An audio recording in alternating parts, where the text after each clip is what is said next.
সত্য সবসময় সুন্দর আমরা বিশ্বাস করি এবং আমরা এটাও বিশ্বাস করি যে এখন ছাত্র জনতার যে অন্তর্বর্তীকালীন যে সরকার গঠন করা হয়েছে আমার মনে হয় যে তাদেরকেও অবশ্যই সমালোচনার আওতায় রাখতে হবে, সবসময় সমালোচনার আওতায় রাখতে হবে। যে সমালোচনা যতক্ষণ পর্যন্ত চলবে ততক্ষণ পর্যন্ত তারা ভুল করলেও সেটা সংশোধন করে নিতে পারবে।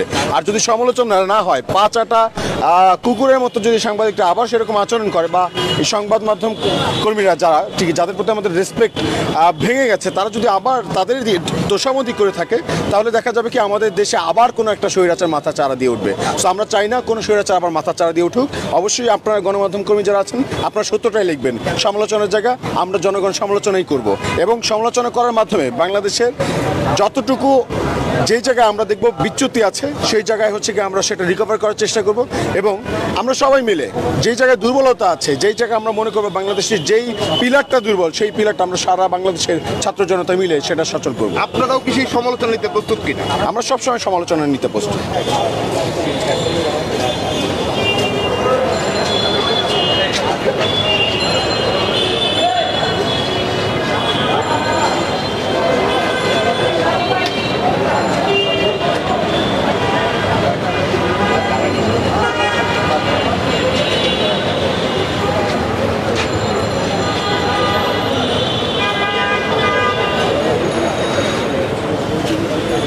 দর্শক দেখতে পাচ্ছেন এখানে একটি ব্যানারে লিখেছে অ্যাডভোকেট কামরুল ইসলামের ভাগিনা মুক্ত সময়টি বিচার। আসলে তারা যেটি বলছিলেন যে ঊর্ধ্বতন যে সমস্ত কর্মকর্তা রয়েছেন তাদের চাপে পড়ে কিন্তু সরকারের দালালি করতে হয়েছে, এমনটি কিন্তু বলছিলেন দর্শক।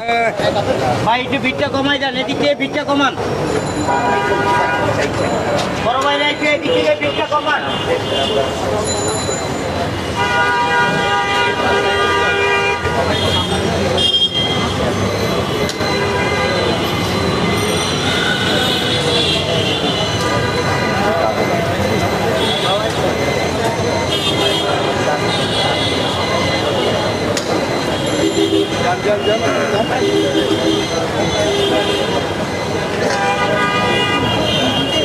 ভাই এদিকে একটু দেখবা দাঁড়ান, এদিকে একটু দেখবা